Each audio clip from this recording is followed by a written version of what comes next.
बताइए, आखिर ऐसी कौन सी त्रुटि, कौन सी बात है जिसे तुम अपने मन में छिपाए हुए बैठी हो? मैं आपसे बात जानना चाहती हूँ। बोलो। यदि आपके राज्य में किसी पत्नी के साथ उसका पति छल करता है, तो तुम्हारे न्याय विधान में उसके लिए क्या दंड लिखा हुआ है? जो स्त्री अपना घर छोड़कर किसी पुरुष के साथ चली आती है, उसे अपना सब कुछ समझती है। यदि वही पुरुष उस स्त्री के साथ छल करे, तो तुम्हारा न्याय विधान उसे क्या कहता है? धिक्कार नहीं योग्य है वो। जो पुरुष अपनी पत्नी के साथ असत्य वचन कहता हो, उसके साथ छल करता हो, उस पुरुष को समाज में कौन है वो मेरे राज्य में जिसने अपनी पत्नी के साथ छल किया है? आप जानना ही चाहते हैं? निसंदेह। तो सुनिए राजा जी, यदि अपने हृदय को पत्थर का कर सकते हो तो सुन लीजिए। इस राज्य में जिसने अपनी पत्नी के साथ झूठ बोला है, असत्य कहा है, अपनी पत्नी को छला है, वो इस राज्य में कोई और नहीं, इस राज्य का राजा स्वयं क्षणिक है। ये कैसी बात कर रही हो? हमने कौन सा छल किया तुमसे? महारानी, अब शांत मत खड़ी हो, ये बताओ कि हमने कौन सा छल किया है तुमसे? आपने विवाह से पहले हमसे कहा था कि तुम्हारी राज्य में अनेकों जैन मंदिर हैं, अनेकों दिगंबर साधुओं के दर्शन होते हैं, लेकिन दुल्हन बनकर इस राज्य में आई हो, न किसी जैन मंदिर को देखा है, न कभी किसी दिगंबर साधु के दर्शन हुए हैं। ये छल नहीं तो और क्या है? हम जानते हैं कि हमने तुमसे विवाह के लिए ये असत्य ही कहा था। हमने तुम्हें पाने के लिए केवल इतना सा झूठ क्या बोला, तुमने उसे छल का नाम दे दिया। लेकिन तुम इतना नहीं जानती कि जिस राज्य के तुम महारानी और जिस राज्य में तुम खड़ी हुई हो, इस राज्य में जिसने भी जैन धर्म का नाम लिया, उसकी गर्दन काटी है हमने। दिगंबर साधुओं की प्रशंसा करने वालों के हलक से जीभ निकाल लिए है हमने तुमसे थोड़ा सा झूठ कहा और तुमने उसे छल समझ लिया। क्या तुम्हारे शास्त्र, तुम्हारा सामाजिक जीवन ये नहीं कहता कि पत्नी का भी धर्म होता है कि पति का धर्म स्वीकार करे? तुम अपने कर्तव्य से हटी हो, तुमने अपने धर्म को भूला है, तुमने अपने पति के धर्म को नहीं स्वीकारा है। इतने दिनों से हम तुमसे केवल प्रेम से ही समझाते रहे। तुम हमारे इस राजमहल में दिगंबर साधुओं का नाम लेती रही, जैन धर्म की प्रशंसा करती रही। जब जब तुम जैन धर्म का नाम लेती हो, हमारे कानों में लोहा सा पिघल कर गिर जाता है। इसलिए जितना जल्दी हो इस राज्य की महारानी हो, अपने उस जैन धर्म को भूलकर हमारे धर्म को स्वीकार करो महारानी चेलना। मैं तुम्हें अपना सकती हूँ, लेकिन तुमने मुझे जाना नहीं है। मैंने जैन कुल में जन्म लिया है, मैंने जैन धर्म को माना है। जैन कुल में जन्म लेने वाला अपने प्राण त्याग सकता है, लेकिन अपने जैन धर्म को नहीं त्याग सकता।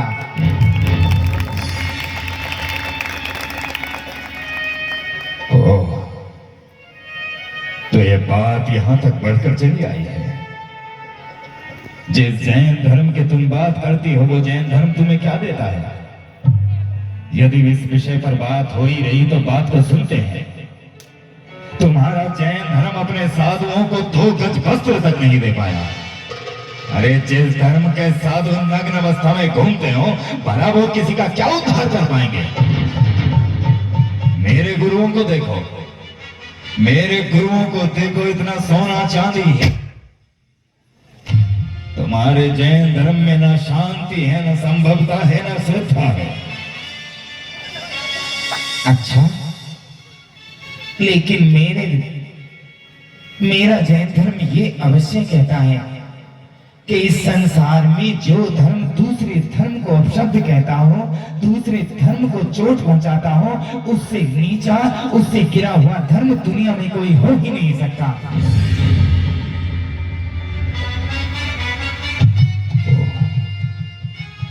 तो तुमने अभी तक हमारे गुरुओं को नहीं जाना है। मेरे गुरु तुम्हारे गुरुओं की तरह नग्न नहीं रहा करते। मेरे गुरु तुम्हारे गुरुओं की तरह हाथों में पीछे कमंडल लेकर नहीं घूमा करते। अरे तुम्हारे धर्म वाले उन्हें 4 महीने रोकने की क्षमता नहीं रखते, वो दर दर भटकते रहते हैं और बात करती हो जैन धर्म की। भूल जाओ अपने धर्म को, नहीं तो आज जैन धर्म के लिए तुम्हारी आवाज उठी है, कल और आवाजें उठेगी। मेरे गुरु भूतकाल में जाकर उस सामान को परिवर्तन कर सकते हैं, वर्तमान काल को रोक सकते हैं और भविष्य काल को बदल सकते हैं। अरे जिसमें 3 कालों को संभालने की क्षमता हो, उस गुरु को छोड़कर उन नग्न साधुओं को पूछ रही हो। थोड़े कहे को अधिक समझो और जितना जल्दी हो अपने जैन धर्म को छोड़ो, हमारे धर्म को स्वीकार करो और देखना कि हमारे धर्म में कितना आनंद है। तो आप ये कह रहे हैं, ये मुझे आज्ञा दे रहे हैं कि मैं तुम्हारे धर्म को स्वीकार करूं? क्या यही एक पति का कर्तव्य अपनी पत्नी के लिए बचा है? मैं जानता हूं इन बातों के निर्णय खड़े पांव नहीं होते। आज दोपहर मेरे गुरुजी के शिष्यों के साथ राजमहल में भोजन के लिए आ रहे हैं, इसलिए तुम उन्हें भोजन कराना और तुम देखोगी कि हमारा धर्म तुम्हारे धर्म से किस प्रकार श्रेष्ठ है। तुम देखोगी कि तुम्हारे गुरुओं से किस प्रकार हमारे धर्म के गुरु श्रेष्ठ हैं। महारानी, परिवर्तन ही जीवन है, जीवन ही परिवर्तन है। परिवर्तन लाओ, परिवर्तन लाओ। हे जिने प्रभु,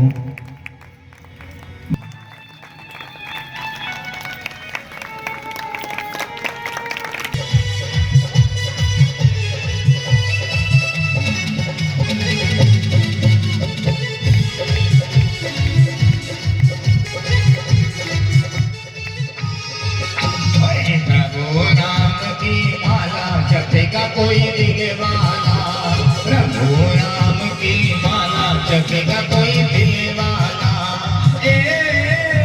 ओ आ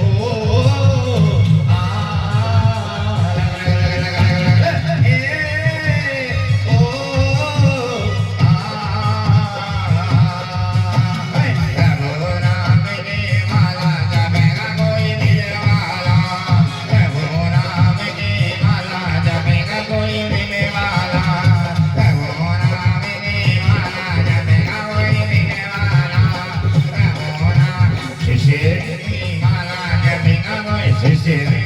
शिष्य, शिष्य, ये गुरुदेव कहाँ गए? ओहो प्रभु, इधर हो। ये क्या कर रहे हो? भक्ति कर रहा था जी। ये कैसी भक्ति है? आपने देखा नहीं, आप गा रहे थे, हम आपके पीछे पीछे बजा रहे थे। मूर्ख कहीं के इसे भक्ति नहीं कहते। तो इसे मूर्ख भी नहीं कहते। क्या करूं तेरा?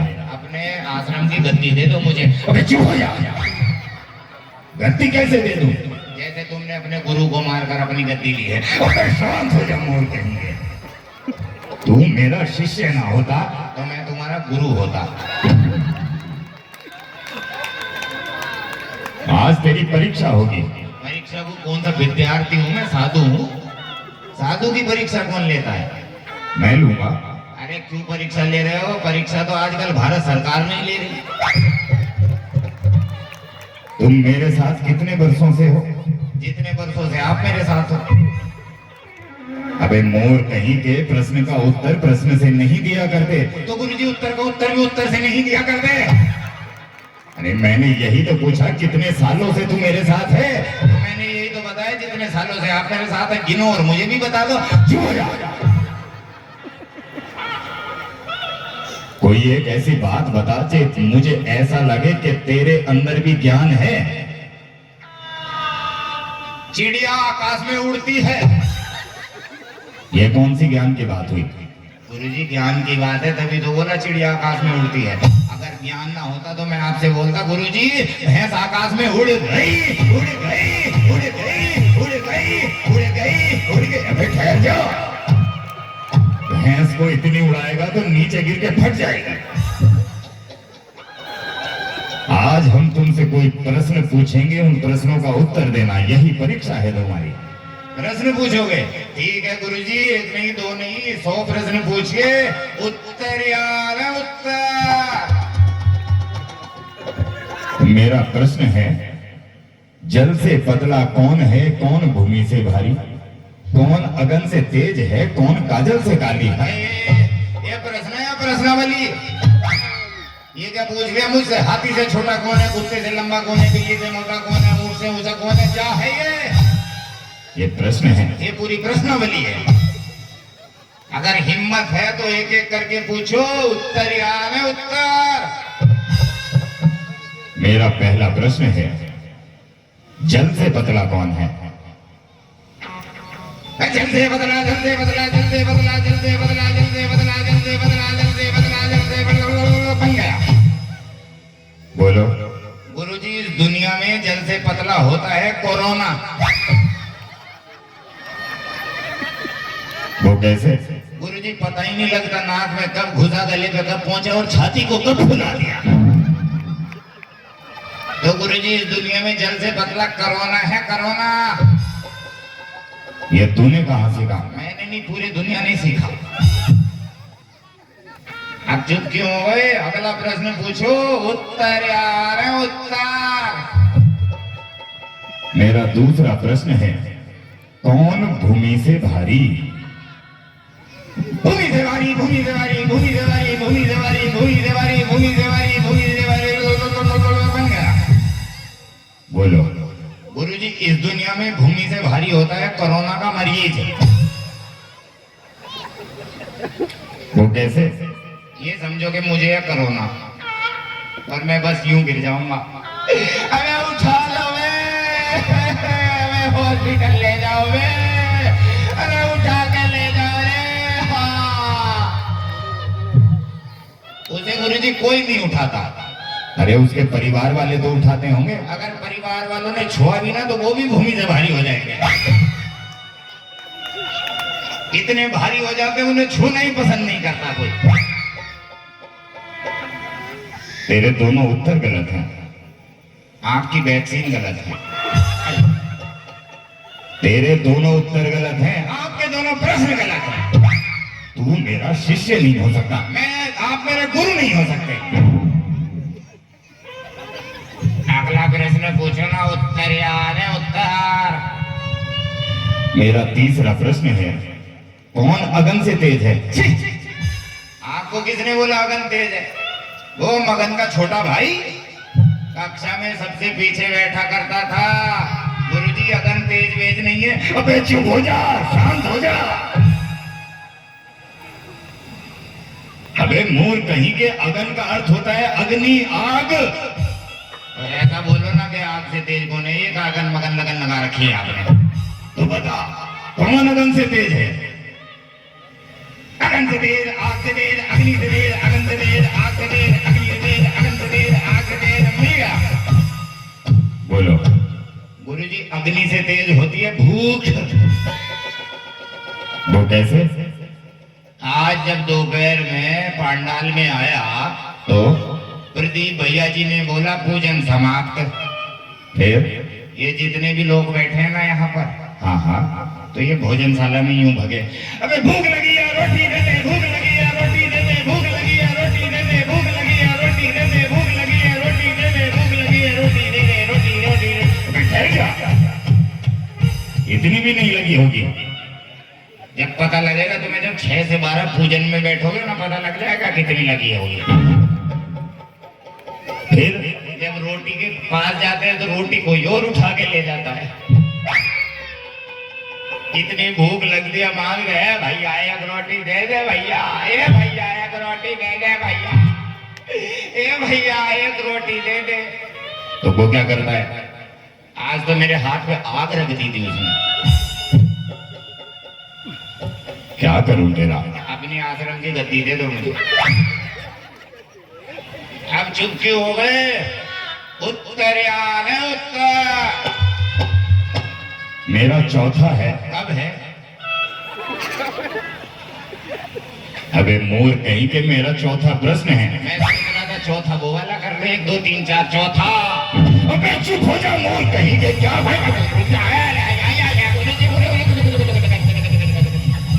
भगवान करे तुम्हारा चौथा जल्दी आए।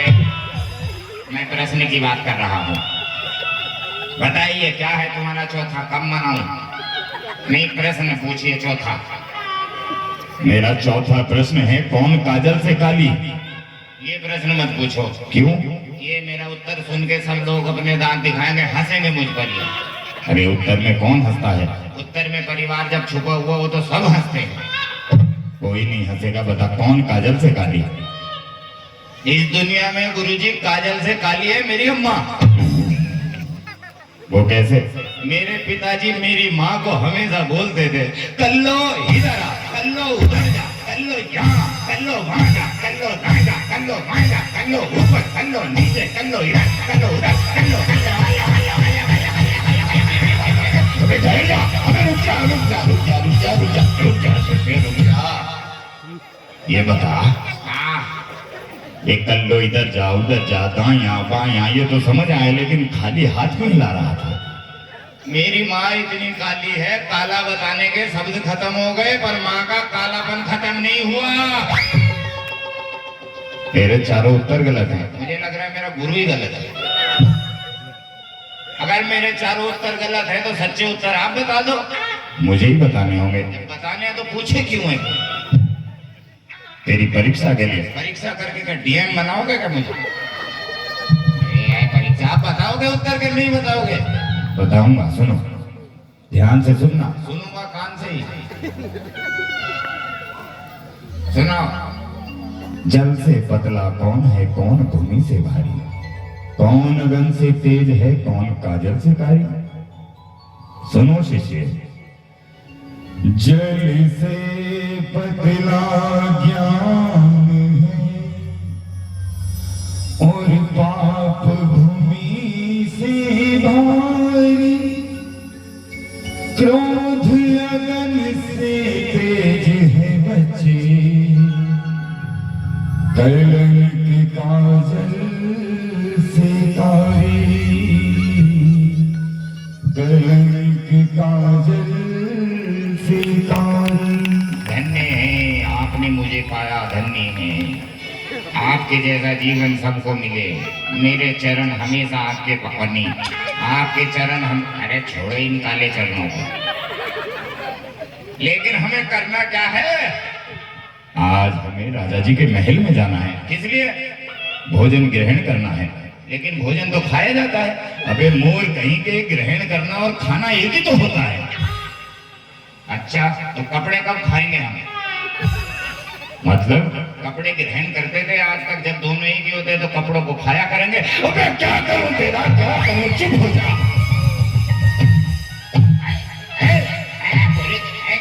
गुरु जी नमस्ते, गुरु जी नमस्ते।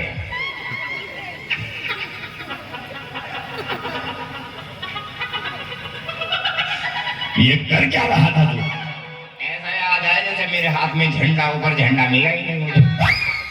चलिए भोजन ग्रहण करेंगे। देखो ये सामने राजमहल है, हाँ यहाँ पर जाना और तुम्हें रानी मिलेगी। ठीक है। उनसे कहना गुरुजी आए हैं भोजन के लिए। खाने के लिए बोलूं कि ग्रहण के लिए बोलूं? ग्रहण के लिए। अच्छा दाल पेट पे लगा लेना, सब्जी माथे पे रख लेना और रोटी पहन लेना। अबे मोर कहीं के, ग्रहण और खाना एक ही तो होता है। तो कपड़े खा लोगे कि ग्रहण करोगे? कपड़े तो ग्रहण करूंगा। तो भोजन क्यों ग्रहण कर रहे हो? अबे रानी के पास जा, बुला उसे। ठीक है खड़े हो जाओ इधर ही।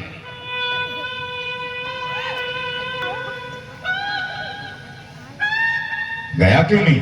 आपने आज्ञा ही नहीं दी अभी तक। जा जल्दी जा। ठीक है जाता हूं। अरे कोई है? रानी जी, ओ रानी जी, रानी जी, ओ रानी जी। हाँ, ये रानी है कि राजा है? अगर तुम रानी हो इस राज्य की तो इस राज्य का पतन निश्चित है। क्या काम है तुम्हें? अरे मुंह तो दिखाओ जनता को। ये लो दिख गया। अरे थोड़ी तो घूमो रानी जी। ये देखो पतन। हमें नहीं खाना तुम्हारे घर भोजन। क्यों नहीं खाना? अरे जैसा इसका मुंह है ऐसी रोटी बनाई हूँ दोनों आडी टेढ़ी वाली। मैं रानी नहीं हूँ तो फिर कौन है? तू छलावे? मैं तो यहाँ की दासी हूँ। अहो भाग्य हमारे जो दर्शन हुए तुम्हारे। रानी जी को बुलवाओ। अभी बुलाती हूँ। ठीक है।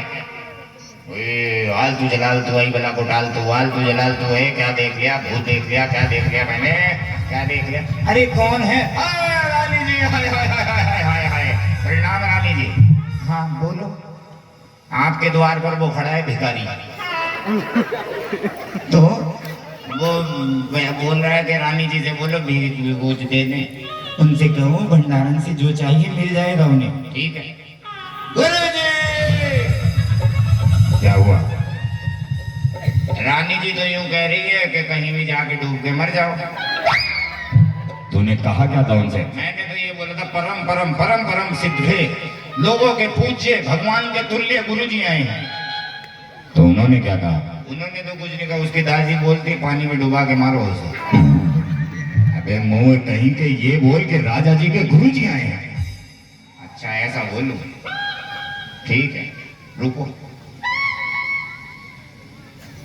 गया नहीं? आज्ञा ही नहीं दी तुमने। अरे जा।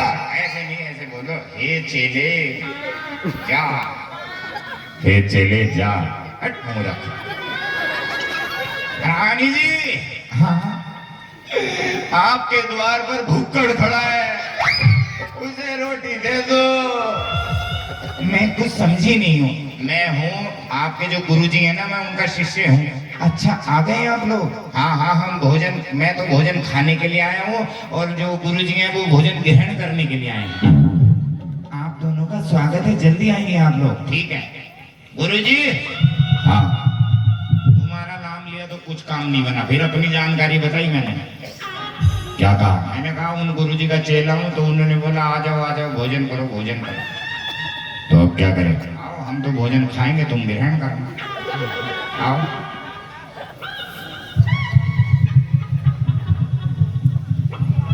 महाराज की जय हो।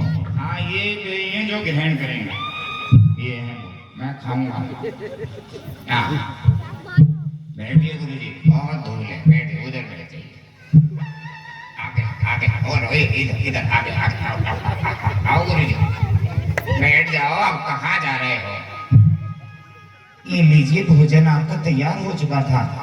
गुरुजी को तो माथे पे दाल घेर दो। इन्हें ग्रहण करनी है। उन्हें दो। बड़ा शर्माती हो तुम्हें। तुम्हें आदमी सुबह सुबह देख ले तो पूरा दिन दाल का कुछ नहीं मिलेगा। भोजन शुरू कीजिए। शिष्य हाँ जी पहले हम प्रार्थना करेंगे। ठीक है लगो काम पे।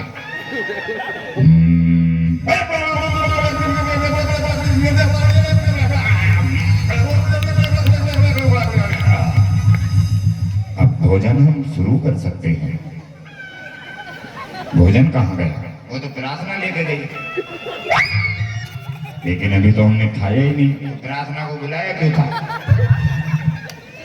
अब मैं क्या करूं? क्या कर सकते हैं? ग्रहण करो। लेकिन जब है ही नहीं तो ग्रहण क्या करूं? थाली ग्रहण कर लो अपने सर पर। रानी जी। हाँ थोड़ी खीर और मंगा दो। लाओ गुरु जी। तुम बड़ी सुंदर हो।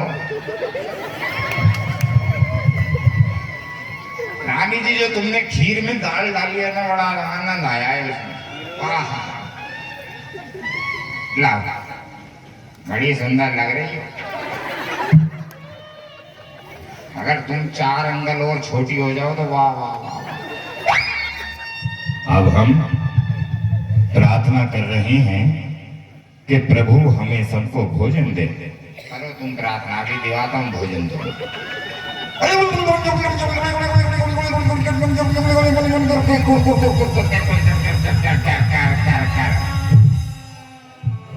भोजन प्रारंभ किया जाए। भोजन तो समाप्त हो चुका है। अरे भोजन कहाँ गया? प्रार्थना फिर आई थी, अपने बच्चों के लिए लेके गए। तुम्हारे नसीब में नहीं है कुछ भी, क्योंकि तुमने दासी के दर्शन पहले किए थे। मुझे महारानी से बात करनी। हाँ, ये जरूर कहना कि खीर फेंकी थी थोड़ी। ले जाओ, अभी आया करो आश्रम में। सुंदर बहुत हो तुम। महारानी, तुम्हारे महाराज ने हमसे कहा है कि तुम इस राज्य में आकर भी जैन धर्म का नाम लेती हो, किस लिए? मैं इसलिए लेती हूँ क्योंकि मैंने बचपन से जैन धर्म का पालन किया है, जिनेंद्र प्रभु की भक्ति की है, दिगंबर साधुओं के प्रवचन सुने हैं, उनके सिद्धांतों पर चली हूँ, उनकी पूजा प्रार्थना की है। लेकिन यहाँ नहीं होगा। तुम जानती हो कि इस राज्य में जिसने भी जैन धर्म का नाम लिया है, हमने उनके गले तक काटे हैं। तुम इस राज्य की रानी हो, इसलिए तुम्हें हम क्षमा दान दे देते हैं, लेकिन ऐसा अपराध किसी और ने किया होता तो वो जीवित नहीं रहता। इसलिए अपने धर्म को भूलकर हमारे धर्म को स्वीकार करो। तुम्हारा धर्म जो तुम्हें आज तक नहीं दे पाया, उससे भी अच्छी अनुभूति तुम हमारे धर्म में करोगी। इसलिए छोड़ दो अपने जैन धर्म को, छोड़ दो उन नग्न रहने वाले साधुओं की भक्ति करना, उनकी प्रशंसा करना। अरे वो कुछ नहीं जानते। मुझे देखो, मैं धर्म धुरंधर हूं। भूतकाल में जाकर उसकी स्थिति पलट सकता हूं, वर्तमान काल को रोक सकता हूं, भविष्य काल को घट सकता हूं। 3 कालों का ज्ञान है मुझे। इसलिए समय रहते अपने उस छोटे जैन धर्म को भूलकर हमारे धर्म को स्वीकार करो। मैं जानता हूं ये खड़े पांव तुम इस धर्म को नहीं छोड़ सकती। कल सूरज की पहली किरण के साथ राजा क्षणिक के साथ तुम मेरे आश्रम में आओगे, ताकि जैन धर्म से छुटकारा देकर हमारा धर्म तुम अंगीकार कर सको। ये हमारी आज्ञा है, ये हमारी आज्ञा है, प्रस्ताव नहीं समझना। चलो शिष्य। अरे ये क्या? यहाँ हमारे दोनों पांव की चरण पादुका रखी थी, लेकिन हमारे बाएं पांव की चरण पादुका कहाँ है? मुझे ऐसा लग रहा है जब हम खीर का आनंद ले रहे थे ना, कुत्ते पादुका का आनंद लेकर चले गए आप। तो ढूंढ कर लाओ। क्या कुत्ता के चरण पादुका? अबे चरण पादुका, लेकिन वो तो कुत्ता ले गए। तो किसे ढूंढेगा? मैं कुत्ते की खोज कीजिए, पादुका तो अपने आप मिल जाएगी। क्या करूं तेरा? आश्रम की गद्दी दे दो मुझे। महारानी के पास जाओ, उनसे कह के चरण पादुका किसी दास दासी ने उठाकर तो नहीं रख दी। जा, आज्ञा ही नहीं दी आपने। हे शिष्य जा। क्या पूछूं? कुत्ता के पादुका? अबे चरण पादुका। हाय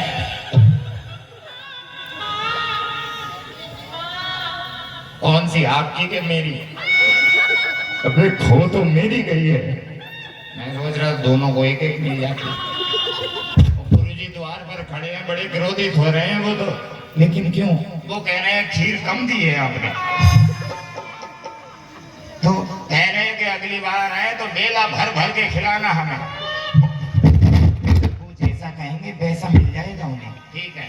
गुरुजी मिल गई, बात बन गई, बात बन गई। क्या हुआ? महाराज जी जो कह रही है जैसा चाहोगे वैसा पाओगे। चरण पादुका नहीं खीर। तो चरण पादुका कहाँ है मेरी? वो तो कुत्ता लेके गया। तू पूछने क्या गया था? वो तो मैं खीर के लिए पूछने गया था। मैं आश्रम कैसे जाऊं? चरण पादुका क्या तुम्हारा डीजे लेके उसके बिना चलोगे नहीं तुम? अबे चरण पादुका ढूंढ करना मेरी।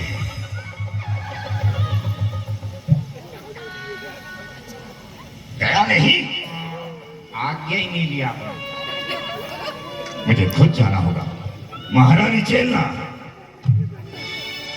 तुम्हारे द्वार पर हमने अपने चरण पादुकाएं रखे थे, क्या किसी दास दासी ने उठाकर कहीं और रख दी है? हमारे बाएं पांव की चरण पादुका वहां नहीं मिल रही है। बताओ हमें, हम किससे पूछें? हम अपनी चरण पादुका को कहां ढूंढें? मैं बताती हूँ आपको। आप भूतकाल में जाकर चरण पादुका की स्थिति देखिए, वर्तमान काल में ये देखिए कि वो पादुका किसके पास है, और भविष्य काल में जाकर अपनी पादुका लेकर वापस ले आइए। महारानी, तुम हमारे ज्ञान का हर्ष कर रही हो। हमने केवल तुमसे इतना पूछा कि हमारे चरण पादुकाएं कहाँ हैं, तुमने हमारे ज्ञान की परीक्षा ले डाली। हम तुम्हें बार बार यही कहते रहे कि जैन धर्म को छोड़ो, हम प्यार से समझाते रहे, लेकिन तुम्हारा एक कटाक्ष हमारे हृदय को चीर रहा है। हमने केवल तुमसे इतना पूछा था कि चरण पादुका कहाँ है, तुमने हमारे ज्ञान की परीक्षा लेनी चाहिए। राजा शेर,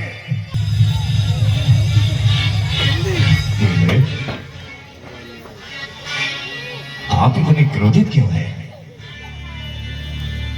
क्या आज के भोजन में तुम्हें भोजन का आनंद नहीं आया? पूछ अपनी रानी से कि गुरुओं का घर बुलाकर ऐसे ही अपमान किया जाता है क्या? तेरी रानी को हम बार बार कहते रहे कि अपने धर्म को त्याग दे, लेकिन तेरी रानी ने हमारा ही अपमान किया है।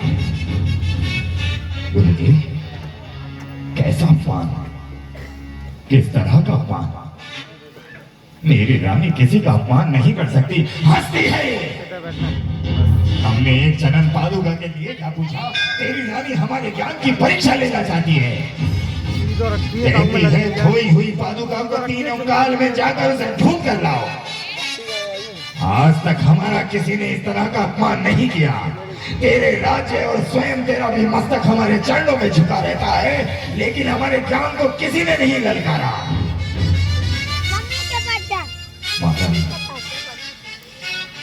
गुरुजी जो कह रहे हैं वो सत्य है।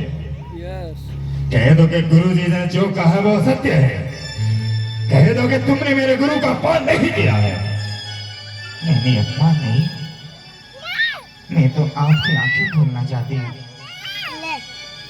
तुम्हारे गुरुजी तुम्हारा और तुम्हारी प्रजा का मूर्ख बनाते हैं। ऐसा कोई भी नहीं है जो 3 काल के ज्ञान को जानने के पश्चात इस तरह मोह माया में उलझा है। मैं तो उनके ज्ञान की परीक्षा ले रही थी। देख अपनी रानी को, मेरी आंखों के सामने, तेरे मुखड़े के सामने हमारा अपमान कर रही है, और तू कायरों की तरह सुन रहा है। निकाल अपनी तलवार और काट दे अपनी रानी को।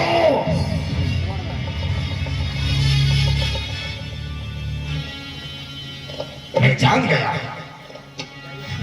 गया कि सबसे कायर शिष्य तू है मेरा। हम तो जैन धर्म इसका छुड़वाने आए थे, लेकिन ऐसा लगता है कि इसकी बातों में तू आ गया। नहीं गुरुदेव, महाराजा क्षणिक कभी नहीं बदलेगा।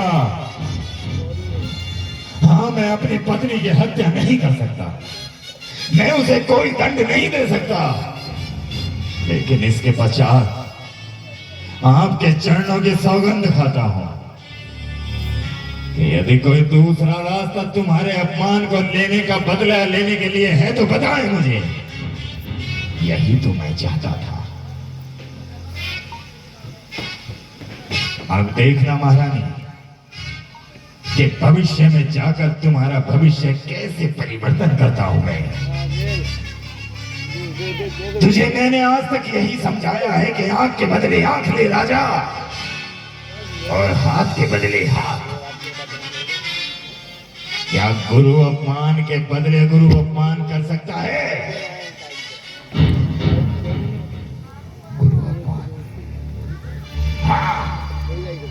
जिस तरह तेरे गुरु का यहाँ अपमान हुआ है, इसी तरह उन दिगंबर साधुओं का अपमान कर पाएगा? यदि कर सकता है, उसी दिन आकर मेरे चरणों को छूकर मेरा आशीर्वाद देना, अन्यथा तेरे गुरु इस दुनिया में तेरे लिए जीवित नहीं है।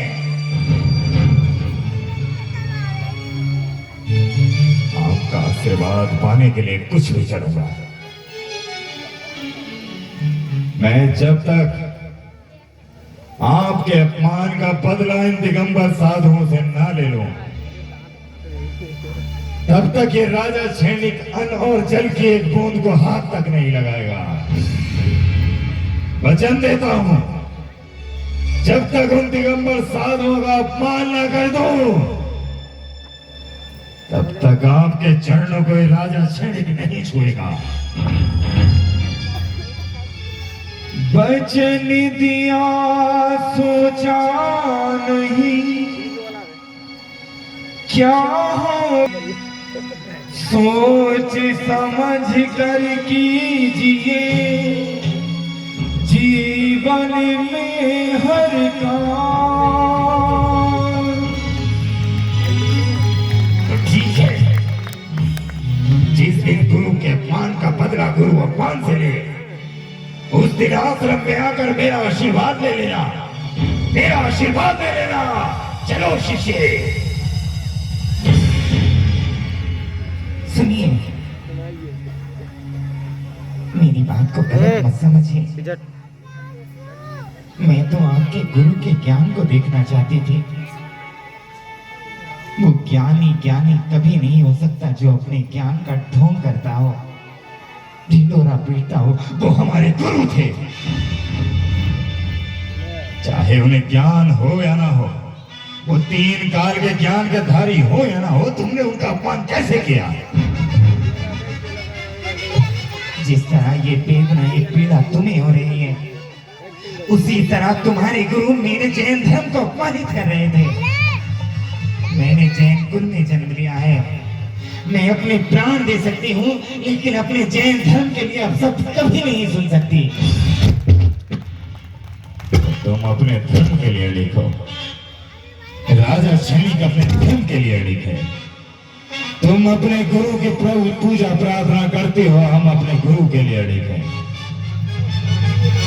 महारानी, परीक्षा ज्ञान के और गुरुओं की नहीं है, परीक्षा भी इन दोनों धर्मों की है। यदि अपने जैन धर्म को बचा सकती है तो बचाओ। मैं प्रयास करूंगा अपने गुरु और अपने धर्म को बचाने का। देखते हैं महारानी, किसका धर्म किसका साथ देता है।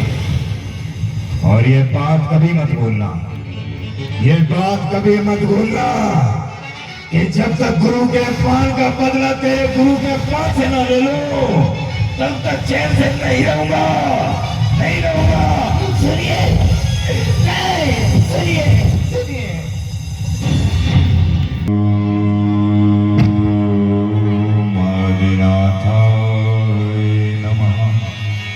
राज्य की सीमा में घने जंगलों के पास वह अपने ध्यान में मग्न थे। नमो हरिहंताणं, नमो सिद्धाणं, नमो हरियाणं, नमो वज्रायाणं, नमो लोय सर्विसा। ये तो ऐसा ज्ञात होता है जैसे जैन धर्म के लोग अपने मंत्र का जाप करते हैं। मुझे आज ऐसा लगता है कि आज मेरे गुरु के अपमान का बदला पूर्ण होगा। मुझे देखना चाहिए, मुझे देखना चाहिए।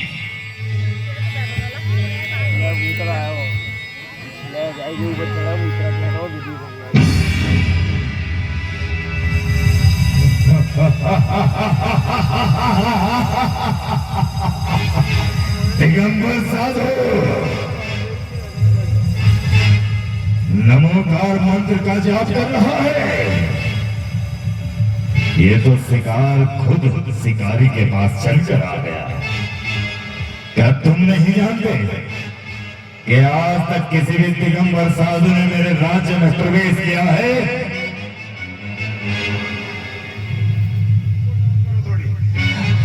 तो मैं यहां से जीवित नहीं गया है। आज मैं अपने गुरु के अपमान का बदला तुमसे जरूर लूंगा। ओ जंगल के राजा, यदि अपने प्राणों की रक्षा चाहता है तो इसी के समय सा और इस दिगंबर साधु की बोटी बोटी नोच खा ले। इसके इस ढोंगी ज्ञान को भंग कर दे। आजा।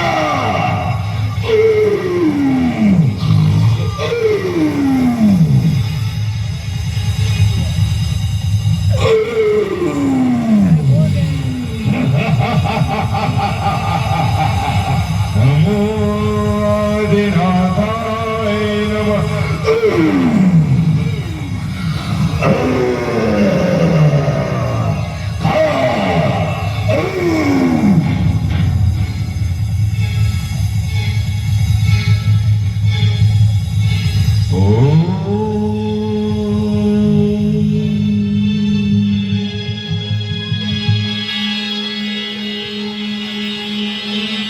ये क्या? हमेशा दूसरों की हत्याएं करने वाला, हमेशा हिंसा के मार्ग पर चलने वाला, आज इस दिगंबर साधु को देखकर अहिंसा का मार्ग कैसे चुन लिया? ये गलत है। ये जरूर इस दिगंबर साधु ने कोई मंत्रों का जाल फेंका होगा, कोई जादू टोना किया होगा। दुर्बुद्धि हाथ जोड़कर बैठा है। अरे ये गुर्राला, अरे कम से कम तो इस दिगंबर साधु की हत्या तो कर देता। कायर है तू, निकल जा, चला जा यहां से, कायर है।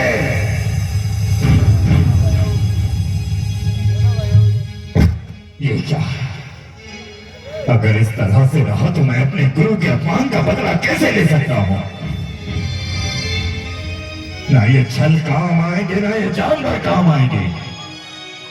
इस दिगंबर साधु के सामने बैठकर ये सब नतमस्तक हो रहे हैं। ओह, मेरे गुरुजी ने मुझे दुराचारी शक्ति दी थी, उस शक्ति को बुलाता हूं। ऐ मेरी दुराचारी शक्ति, आ और इस दिगंबर साधु के मस्तिष्क में ऐसा प्रभाव डाल कि ये ऐसे कार्य करे कि नगरवासी इसे ईंट पत्थरों से ही मार डाले। आजा।